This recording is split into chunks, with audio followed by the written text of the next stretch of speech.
Hello, Contrarians listeners and Contrarians watchers. Here we are for another Contrarians warm-up. The movie today, Four Brothers. A Mark Couldn't even start Wahlberg. with, hey, Say hi to your mother for me, okay? I thought about me. it, but I just can't do it justice. All right. Say hi to your mother. Say hi to your dead mother. Gunned down. Hey, I'm gonna talk to this donkey. Now I'm gonna talk to a donkey. Hey, donkey, what's going on? You're a donkey. I like that. Marky Mark, you know him. You love him. Maybe. You made fun of him. Yes. That I can guarantee. You know him. Yeah, you know of him. You've watched at least one terrible movie starring him, and you might have watched Four Brothers because it was kind of a popular movie. Some of us had only watched it once. Some of us have watched it 10 times, like Alex. So, or at least multiple times. All right. But here we are. We're getting close to the end of the patron takeover, and this is one of the final picks. And patron Sachin said, you guys should do Four Brothers, and here we are. It's a rotten movie. We talk about it very, very positively in Contrarians Corner, in the main episode, and then we give you our true feelings. But here, we're going to do what we always do. Quotes from the Rotten Tomatoes website, trivia, and the Josh Gad Minute. So let's start. Big one this episode. You think so? Well, there's just a lot of roles he can take in this. Oh, for And it Josh Gad. could- Okay. Yeah. I'm sorry. And it could like dramatically alter the tone of the movie if you're not careful with it. I mean, there's Four Brothers to begin with, and that's not even counting all the supporting players. So Yeah. It's As discussed repeatedly in the episode, through 2023 sunglasses, this movie has an insane cast it's the Avengers Endgame of its time. of its time. Yes, But but this movie's good. I mean, it's only what? Not I'm even 2 sorry. hours. So, Endgame, yeah. Endgame is. I know that's sacred to you. So all right, we'll move on. Come on. Feel it. Quotes. This is where we're going first.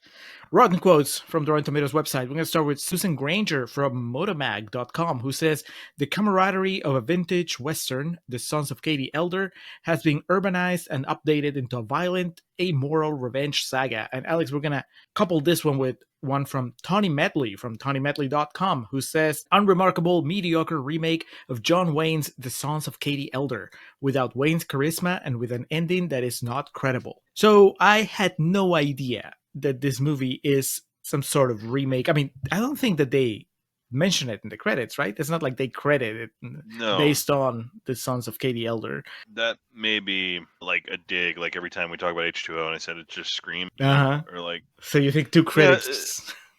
something can be loosely based. Obviously, I'm not familiar with that John Wayne film, but like, there's plenty of movies that come out and people are like, "Well, this is just this," but with the legalities around all that shit, if like the thread of the idea was directly attributed to this, it would have been mentioned in the credits. David Elliott and Paul Lovett, the directors of this, it's this and G.I. Joe: Rise of Cobra that they did. So Right now, in real time, I'm going to look up The Sons of Katie Elder, or you do it, Alex, because you have the monitor there, and tell me how many black people are in that cast.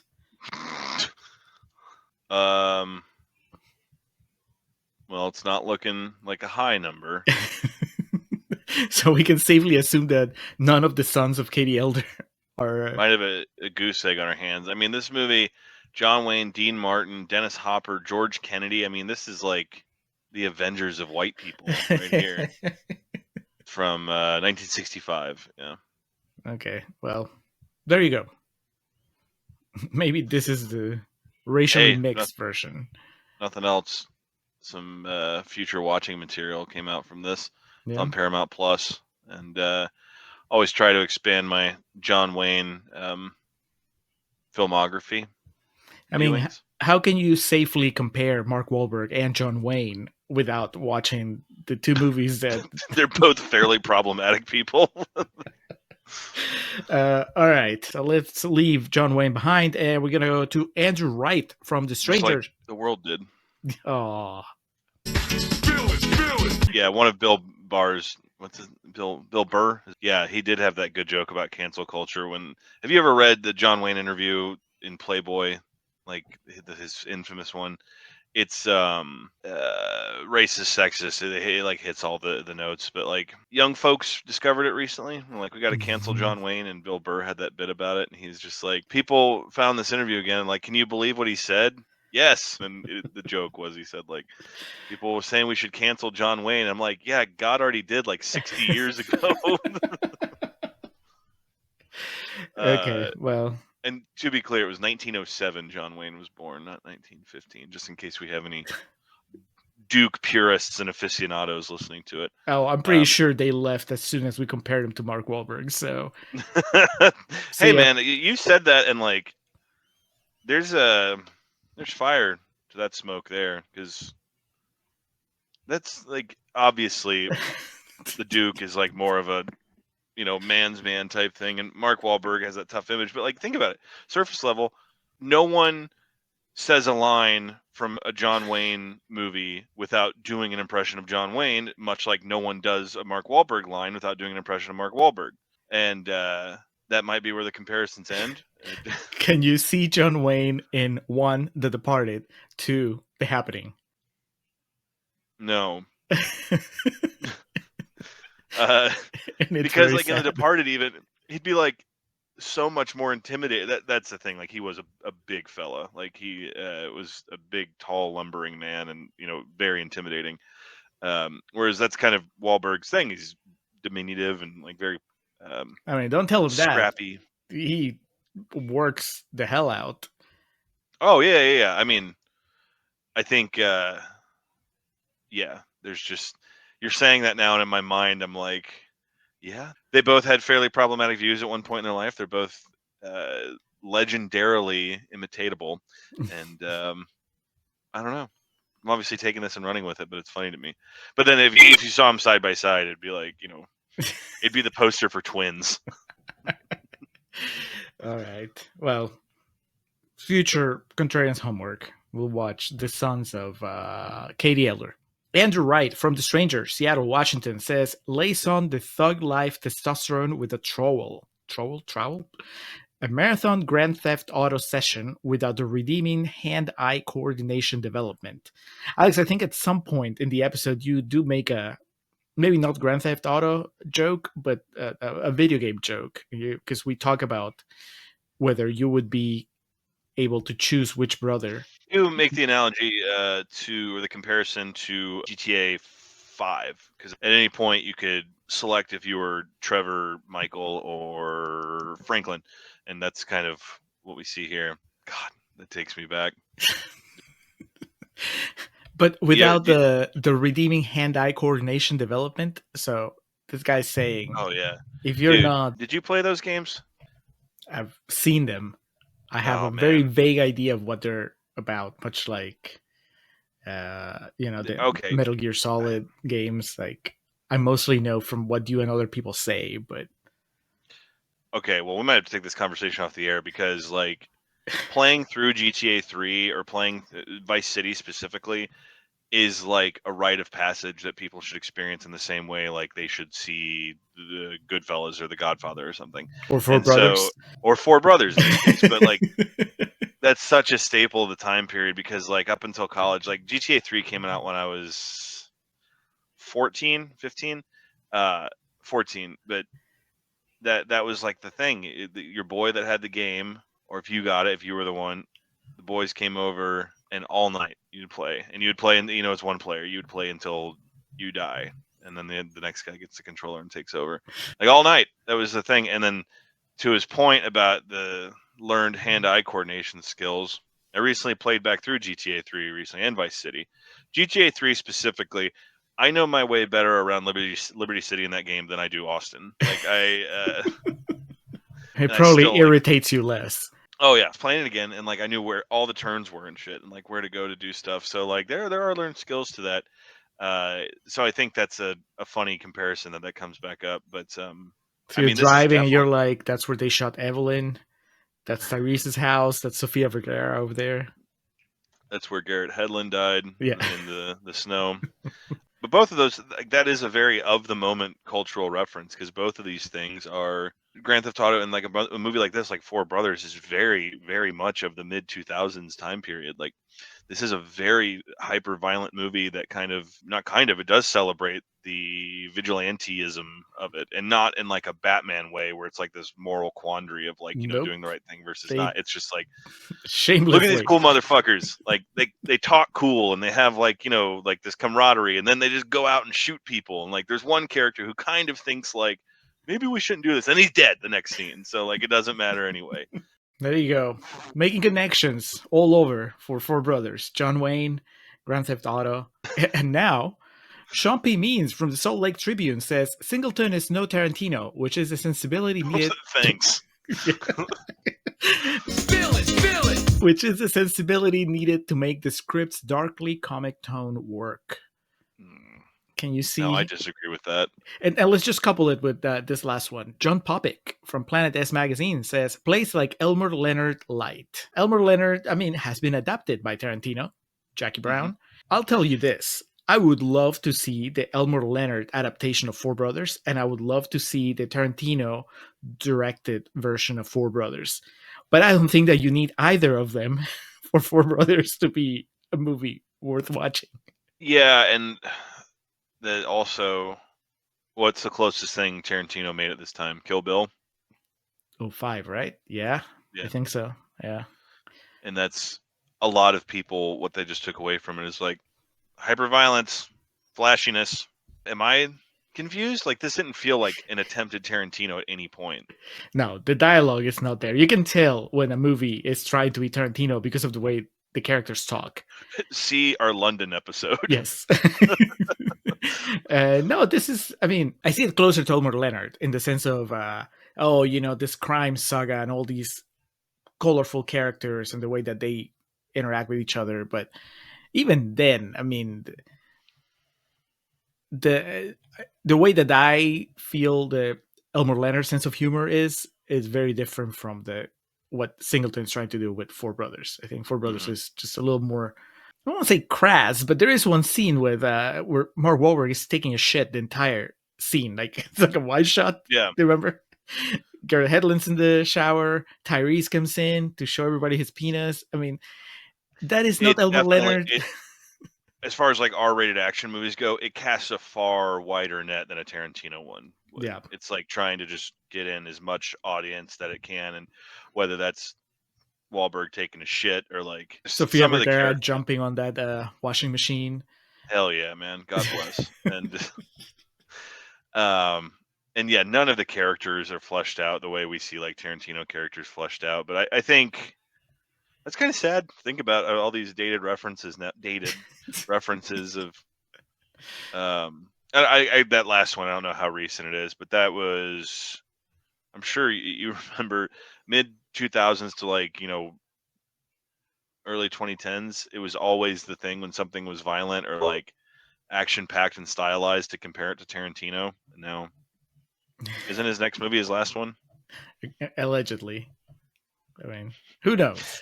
He's a pro wrestler. He'll be out of retirement. Will never retire. Come on! Feel it! All right. Well, that's it for quotes. Let's go to the Josh Gad Minute on our way to trivia. Might be the Josh Gad Minutes. It's always minutes, but in this case, just because it's such a packed cast. Alex, what do we do with Josh Gad here? Is he one of the brothers? Is he one of the cops? Is he one of the criminals? Do we come up with a brand new character for him? So, obvious brother would be Garrett Hedlund. He takes over the role of the young, naive one. The rocker. It's funny. Yeah, as funny as it is to think about. Well, we've seen that it's in Contrarians canon, Contrarians lore. We've seen that Josh Gad can be a rocker. Yeah. Or he's the henchman that works for Chewie, that Chewie like tells him he's going to bang his wife. Oh, I thought you were going to say the one that eats off the floor, but no, that guy is, I forget that actor's name. We call him out in the episode. He's solid. So there's that. Could he replace Josh Charles? A Josh for a Josh. That was going to be the last option I had. making him the bad guy. You want to see Josh Gad gun down Terrence Howard in the street? Oh, so badly.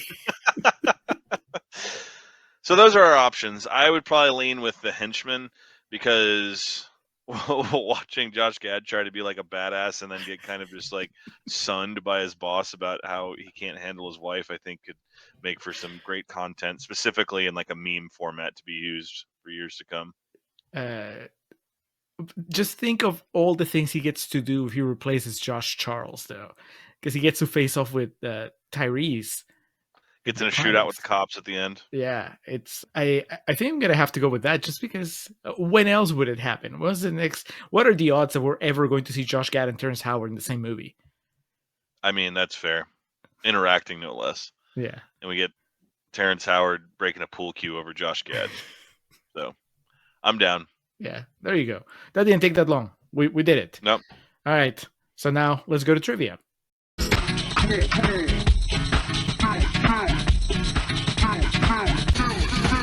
All right, let's do Four Brothers, Cuatro Hermanos was released August 12th of 2005. The good time to release a Thanksgiving movie, mid-August, back to school season. We're hoping to have legs. Take us all the way to November. We do talk about that in the episode. This can be entered into your Thanksgiving movie rotation. We had Four Brothers, Ice Storm, Rocky 1, Rocky 2, Home for the Holidays, and Trains, Planes, and Automobiles. So it's quite a journey. There's your Thanksgiving right there. And then the scheduled them very carefully. Yes. Ice Storm needs to be saved for when the little ones go to bed that night. And then but Four Brothers is for the whole family. Exactly. It's a romp for the whole family.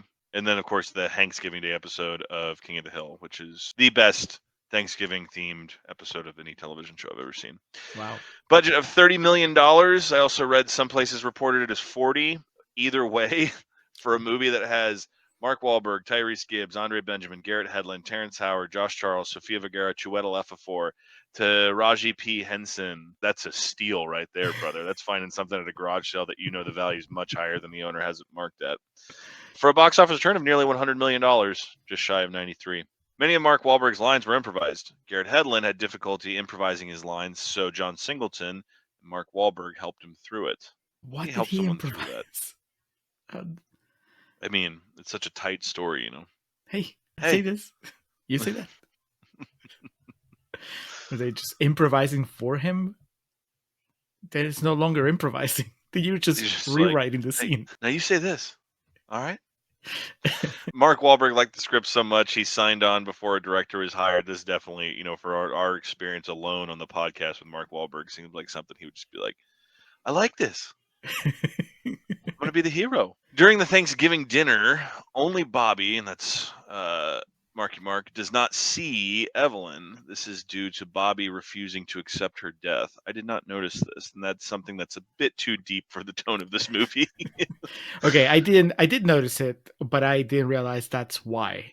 I saw it from the outside. So it makes more sense with the end now when he sees her and like, yeah. I think actually I might have called it out in real talk.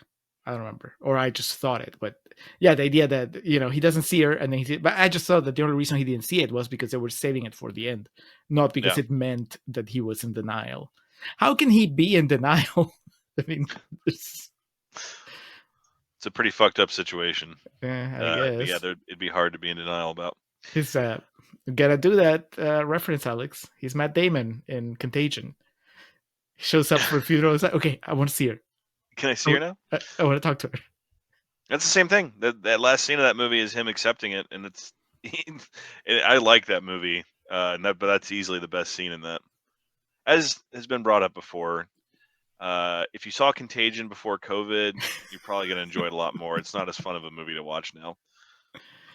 The bathroom scene. So thank you for bringing this up, Julio. Contrarians clairvoyance. Bathroom scene. Mark Wahlberg actually took a shit. No, I'm just kidding. Oh my god! And I believe you. The bathroom scene took 2 days to shoot. Why? Like this is it's not the fucking dinner scene in the first Texas Chainsaw that took 30 hours. Like it's just in the bathroom. For 12 hours a day, Mark Wahlberg rested his bare bottom on a cold toilet. Garrett Hedlund stood in a hot shower, and Tyrese Gibson wore nothing but a robe. Mark Wahlberg had to be helped off the toilet at the end of each day, and Garrett Hedlund's skin peeled and pruned. What was so paramount about this scene being in the movie? There's no monologues. There is nothing that would keep you from. It's maybe, 45 seconds? Maybe there's a longer cut where they really get into it. But it's like the whole thing is Tyrese is going to go investigate Andre 3000, I think, and then Marky Mark's like, I'll come with you. And then he shows Garrett Hedlund his penis because he thinks he has an STD. Yeah, that's it. I mean, but that the elements are there to just go off like a 10-minute sequence. But that's not what happens. I mean, I don't know what ended up on the cutting room floor, but God, 2 days on. That's why it cost $30 million. It should have been 20, but just took forever to shoot. During the shoot, temperatures never exceeded 24 degrees Fahrenheit. I think they filmed this in Canada, Hamilton, Ontario. Yeah. Whew. The shot of the mother being killed was altered. Originally, a big cloud of blood flew out of Evelyn. John Singleton thought that this would be too much for the audience to handle. Good call. Yeah. It's brutal enough as it is. Also, fuck John Wayne. All right. So, Julio, consider what I just told you about the blood cloud flying out of Evelyn. Yeah. Just think of how this movie plays. And think of how at one point in time, Betty White may have played the role of Evelyn. Well, then you have to do the pool of blood. And you only have one shot to brutally murder Betty White in a film. You better pull it off. Yeah. At least shoot it so that you have it for the Criterion supplements. Yes. Ethan Hawke, Matt Damon, and Ben Affleck all turned down the role of Bobby. Ethan Hawke loved the script but could not commit to it because of scheduling conflicts. It may have been Forced Sunset. Wildly different movie. Like, I'm sorry, I would like to go in there and play Vigilante, but I have to go break some hearts. Gotta go to Paris and imagine him telling like Linklater, can we push this back? Ethan Hawke loved the script so much, but he could not commit to it. Matt Damon and Ben Affleck both said no because they found the script to be ultra-violent, which they definitely weren't wrong about that. Have they not been in their fair share of ultra-violent movies, though? Like, I'm thinking... Is the Town? I've seen The Town. The Town's pretty violent. I think it's more that the morality might not be there. You know, it's this movie, like we said, kind of celebrates vigilantes just for the fun of it. Night out with the boys, and Affleck and Damon might be like, no, not even then. I mean, Saving Private Ryan is a fairly violent movie, but obviously there's a bit of historical context to it, not just for the sake of bloodshed. I'm trying to think besides that, Matt Damon, though, if he's ever been in some like bloodletting film. Let us know, you Matt Damon fans, you purists. The car chase scene was mapped out using Hot Wheels toy cars. And somewhere Joe Carnahan, he was like the PA on this, and he was like, "This would actually make a really good scene in a movie." And then obviously that doesn't match up because Smokin' Aces was after this. But I gotta get off jokes for the sake of jokes. And lastly, because Julio, prior to recording via text and then during recording, made this reference over and over again. Denzel Washington was in talks for the role of Victor Sweet. So when Chewie heard about that, he was like, all right, well, now I got to turn this up to 11. They were going to offer it to Denzel, and then Chewie was like, well, I can do it. You want Denzel? I can be Denzel. He showed up to like the audition in a fur coat like that and kicked the door down. King Kong ain't got shit on me. He's just yelling. If you couldn't tell by my tone and inflection, Chiwetel Ejiofor is amazing in this movie, and if you've never seen Four Brothers, you should see it based on his performance alone. He's great. He is great, and there's a lot of good stuff in that movie. We talk about it, and we also talk about the bad stuff, and we pretend it's good because that's what we do in Contrarians Corner. And then if you want to hear how we really feel, we do real talk as well. So check out Four Brothers if for some reason you haven't seen it yet. It's definitely worth watching. And I was just thinking about this after we finished recording, Alex. It's like because John Singleton passed away. He was really young. I mean, he made a bunch of movies, but it's one of those of like, obviously, it feels like a truncated filmography, right? You said like the last thing he did was Abduction, right? Like yes, with it was like werewolf. Yeah. Jacob, I think that if you watch all his movies, all the John Singleton movies, you probably see an arc that basically doesn't finish, because of his untimely passing. So I guess it's a long way of saying like there aren't that many John Singleton movies out there, or at least there aren't as many as I guess they should have been. Four Brothers is one of the ones that you should check out. Abduction, maybe not so much, but no. Four Brothers, yeah, for sure. So check it out, listen to our episode, and get ready for what comes next. The big finale of the Patron Takeover is the original Dawn of the Dead. Are those zombies? And that was just like the dramatic finale logo flying at you. Ken Faree, crane kicking zombies. Yes. What more could you want? Tom Savini with like a greasy mustache and a bunch of motorcycles. Massive bump off the second story of a mall. Yeah, zombies making the return after, I don't know, a year or so since Dead Alive. So be ready for that. Until then, thank you for checking out this video. Thank you for checking out our show, and we'll talk to you again soon.